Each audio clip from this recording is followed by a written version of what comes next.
You don't get it, do you?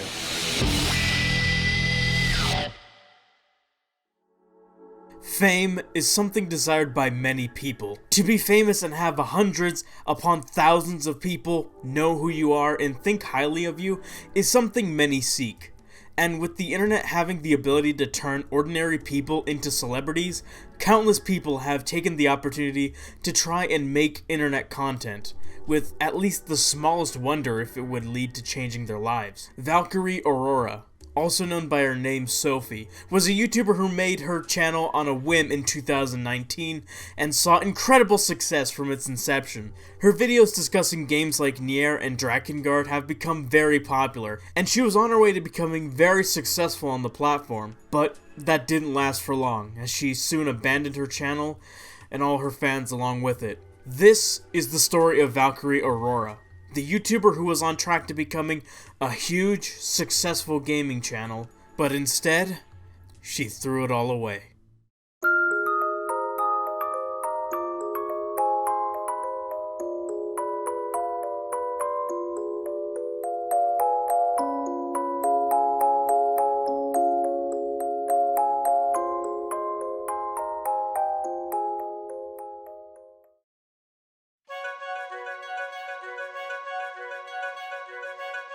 ValkyrieAurora created her channel on June 14th of 2016. At first, she used her channel to post a series of videos comparing different language options in Final Fantasy games, but immediately found success with her video, Lore Summary, From Drakengard to Nier Automata. At the time, Nier Automata had just barely come out to critical acclaim, and for many, it was their first exposure to the Nier/Drakengard extended universe, and to its director, Yoko Taro. The game was the hot new thing at the time, and people were curious about the rest of the series, which this video nicely abridges the stories of all the other games. She also apparently made this video because one of her friends didn't really feel like playing the games, so she basically made cliff notes for them. After reading them, they suggested she turned it into a YouTube video, and it kinda went on from there. Following the success of this video, she began making other videos about the Nier/Drakengard series, where she would discuss or explain certain things relating to the lore and story of the series. Sophie grew up playing many of the games in the Nier/Drakengard series, so she already had extensive knowledge about the series for a while before Nier Automata even came out,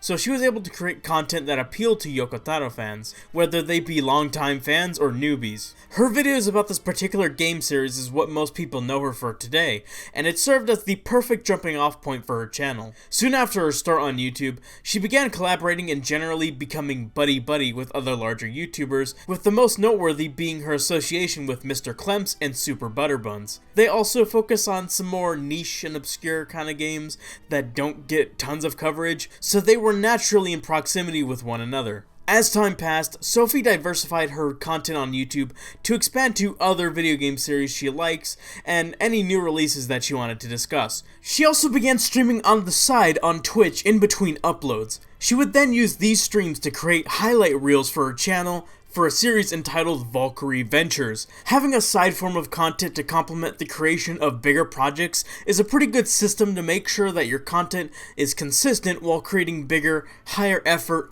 long-form content. And it's that long-form content that has kept people's attention on her and why people enjoy her content in the first place. Though rough in the beginning, she quickly picked up the pace and began creating some genuinely enjoyable content. She was able to convey her thoughts, opinions, and perspective well through writing, and her voice is nice and easy to listen to. To be considered a standout creator or one of the best in the entire gaming community, a genre so old, large, and oversaturated is quite a feat, and is a testament to how people really felt about her content. I don't mean to glorify or oversell her content, but when so many people talk about how much they enjoy her content, there's bound to be some truth to it. But, of course, good things can't last forever. On June 17th, 2020, ValkyrieAurora posted her final video to her channel, that being an update to all of her fans. In this video, she discusses how she's become dissatisfied with creating content on YouTube. Creating content over years has become less and less fulfilling for her. And despite the wild success of her channel, being a YouTuber really isn't for everyone. With this video, she announced the end to the ValkyrieAurora channel. This video would mark as her final video on the channel, leaving her channel completely abandoned for the rest of time, like many others. And that's where our story ends, right? she just kind of left her channel in a state of limbo and she's probably moved on with her life, right? Many other YouTubers, perhaps even hundreds at this point, have also left their YouTube channels in a state of limbo after attaining some modicum of success, but the case behind ValkyrieAurora goes deeper than many other stories. Oh, sorry, did I say ValkyrieAurora? Because I think I meant to say Nerines00. Remember when I mentioned her Valkyrie Ventures series? Sophie would stream herself playing games and would post her highlights to her channel.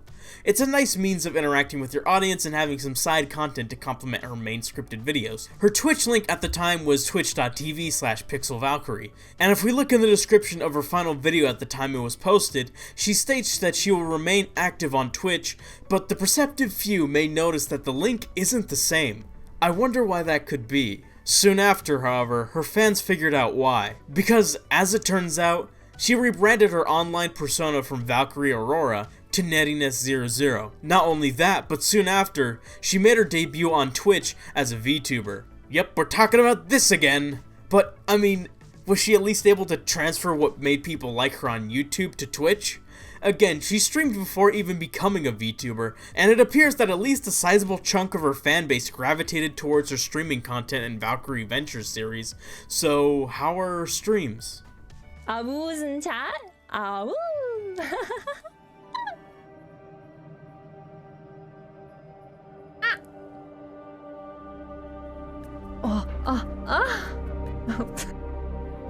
Okay, my legs are spread apart. Don't take that out of context.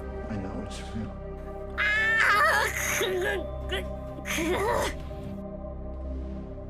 Spray her. I'm not being horny.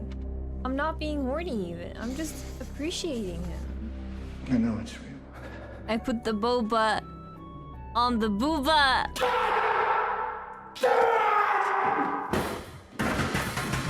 Needless to say, this isn't what Sophie's fans expected her streams to turn into. Of course, fans of her scripted content would have to adjust to live streaming unscripted Let's Play content, but even beyond that, people who were fans of her previous stream content weren't sure what to make of this shift. Some either felt indifferent or felt the streams were subpar. What's more is that looking at her stats afterwards reveals that her Twitch hasn't even been able to get anywhere near that peak ever again. I thought the peak was her VTuber debut, but no, the spike directly afterwards is her debut. Since then, her viewership has tapered off and dipped below the numbers she was pulling in before she even rebranded. Regardless of how you may feel about her streams though, the events surrounding her abandonment of her YouTube channel and the transition into VTubing is leagues more interesting, compelling, and damning than her, being a subpar streamer. Soon after her update video was published, and by soon I mean literally only like a month or two afterwards, every single one of her videos aside from the update has been completely privated from her channel. Every single video that her fans had watched and became fans of her through had vanished in the matter of an instant, almost as if they had never even existed in the first place. And this all happened without warning either. This choice is strange considering that most other YouTubers who abandon their channels at least keep most if not all of their videos public so that existing fans can continue to enjoy their work for years to come. In fact, in my video about YouTubers who have abandoned their channels, all except one of the channels listed still has most of their videos public. Not only did she private all of her videos, but she also utilized the copyright takedown system of YouTube to systematically erase any re-uploads of her videos to the site.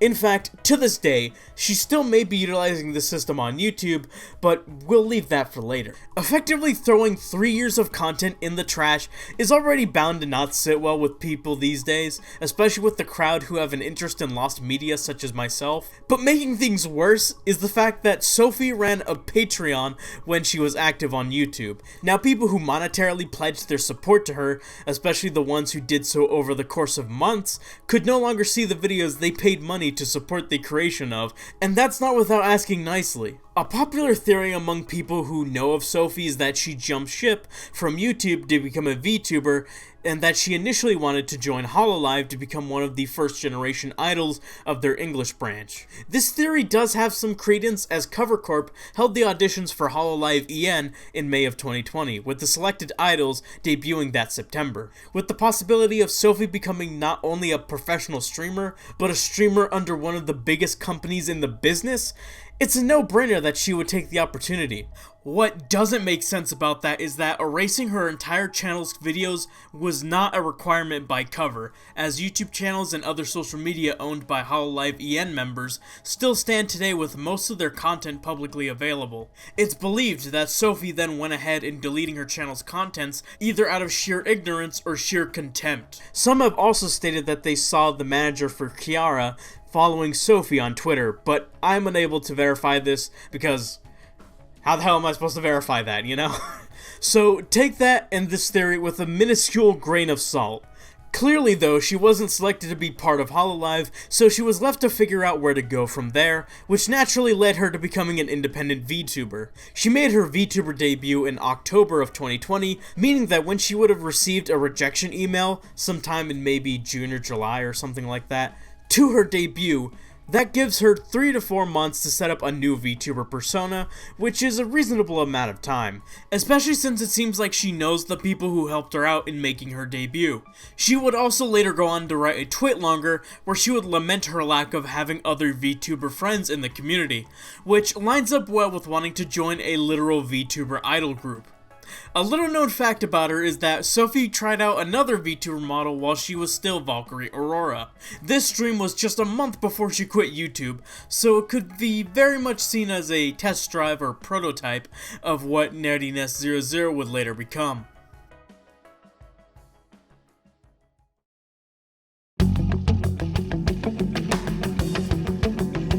Around July of 2021, out of nowhere, ValkyrieAurora unprivated a select number of her videos back onto her channel. She also notably renamed the channel to ValkyrieAurora, in brackets, inactive, although I would have preferred, "This project has been retired." Along with the videos, she also posted a post to her community tab, with the post attempting to outline why she privated her videos. In the post, she explains that during the time when she was trying to figure out what to do with her YouTube after she grew burnt out from making content, she began receiving messages that she claims were intrusive and harassing. These messages caused her to fear for the possibility of her or her family's personal info being put out there, so she privated her entire channel's videos in hopes to stop that info from getting out or spreading or just generally shrinking the size of her channel altogether. Now this explanation sounds good on face value, and it even makes you feel remorse for being upset over the channel's content and worry for Sophie. But when you start to really think about what's written in the post, the more it begins to fall apart. Firstly, what peeves me about this post is the really reluctant rhetoric. When she writes, "Thinking back, it could have been seen as a knee-jerk reaction," and "as I understand some people feel they were wronged," it gives off this really just vibe of just, ugh, I guess it was kind of a knee-jerk reaction and shitty thing to do to unlist 3 years worth of content off the internet. It's not that big a deal though. Like, man, you could try not to come off as condescending when addressing your audience after a year of absence. It seriously reminds me of the "we're sorry you feel that way" line in the Channel Awesome apology tweet. Not to mention that she states that she deleted all of her videos to cover her tracks, but it's good to know that while she did that, the description of the video she did keep up had links to her new social medias, one of which she would be completely live and unable to revise what she said. Oops. She then addresses the complaint I felt was the most substantial, that being that she basically fucked over her patrons. Back when she was barely on the rise, she started up a Patreon as a means of raising money so she could move out and get her own apartment. She ran this Patreon as a means to have a small side income to complement YouTube or whatever her main job was. This was when the adpocalypse was fresh in everyone's minds, so every little bit helps. She ran this Patreon for at least a whole year before putting it on ice. In her community post, she wrote, wait, hang on. Did I say she addressed these complaints? Sorry. What I meant to say is that she completely danced around that, and instead she clarifies she deleted her Patreon right when she quit. Apparently people thought she was profiting off of her Patreon after the fact, which, I mean, good for her for clearing that up, but that doesn't negate the fact that many of her fans donated to her Patreon to support her content and its creation. Patreon's not a charity. It's a platform that allows fans to help fund the development and creation of art they love, and in return, they get some sort of perks from the creator as thanks for their contribution. But instead, Valkyrie deadass said, "Oh yeah, you know those videos you guys really liked and gave me money so that I could create them and make them better and focus on them and all that? Yeah, well now they're all gone. Also, any Patreon rewards I gave you are also now lost to time." Come on, dude, stop fucking complaining. It's not that big a deal. She also says this line that's a pet peeve of mine that YouTubers always fucking use. It's the whole, "Yeah, I don't make my videos for the money, man" bit.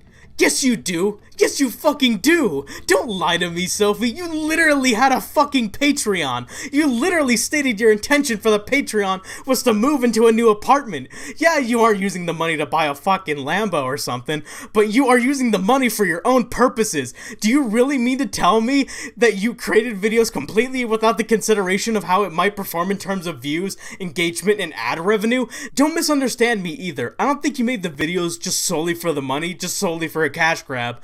Clearly not, or else your fans wouldn't give two shits about you leaving YouTube. But the reality is that most YouTubers, the vast majority, exist in between for the money and for the fun. Saying, "I don't do it for the money" is a stupid performative PR phrase that every YouTuber says that they think it just sounds good to viewers, or because they think viewers would be mad if they were honest, and I'm sick of pretending that it's not! Whew. Where was I? Oh, right. Folks, I don't think Sophie is deliberately being mean or saying asshole-ish things in this post. I just plainly think that she has been a creator for so long that she's lost the ability to understand and relate to her audience on why they would be upset that she ripped away this content from them unprompted and proceeded to not give a straight answer for a whole year. I know that if one of my favorite YouTubers, even ones that I just really like, were to unlist every video that they've ever done without warning and proceeded to leave everyone in the dark, I'd be pretty upset myself, and I imagine you would too. I rewatch a lot of YouTube videos over and over, and for many people, ValkyrieAurora was just that kind of creator for them. So to essentially throw all of that away for reasons that frankly don't make a whole ton of sense is just really shitty to me. Now, I'm personally not sure I'd say she's lying in her community post. I think she's just stupid and incompetent. How someone has been a YouTuber for 3 years and has not learned how to properly address your own audience and understand their perspective is just baffling. But it didn't have to end this way. First off, if she was so concerned that her videos may be a liability to her, then she should have only privated the ones that could have been considered compromising. Not every video involves her talking about herself or her family, so only enlisting the ones that did would have served effectively the same purpose she was looking for. Sure, there would still be some people who would be anal about it, but most wouldn't care so long as the Nier and Atelier analysis videos survived. It would have been the ideal compromise. Furthermore, she should have given a more straightforward, succinct, and professional response to inquiries about what the hell happened to her channel. The fact that she had so many patrons and still had fans of the content she produced says that there are people who have an attachment to what she made, and leaving them completely in the dark about the issue is what has led to many feeling bitter towards her. I'm not sure how she expected that nobody would question her deleting her whole channel's videos and they would just be content about it. Beyond that, I'm not sure why she thought either ignoring people curious about the state of her channel or having really negative reactions to said questions would pan out well either. Honestly, there really isn't much that she can do to reclaim the goodwill of the fans that she's lost by now. Most don't really care all that much, but there's a sizable portion out there that feel fucked over by the shit Sophie pulled, and I do not blame them one bit. So the only thing she has left is to look for the future and hope it's a brighter one. ValkyrieAurora did more than just throw away hours worth of content. She threw away hours of her life that it took making that content. She threw away the goodwill and respect of many of her fans, and she threw away what could have been a very prosperous career on YouTube. But above all else, she threw away the fans that had given her more than she could have ever dreamed of in those past 3 years. And now all that remains is a vacant, lifeless webpage that reminds us of what could have been, and reminds us of how she threw it all away.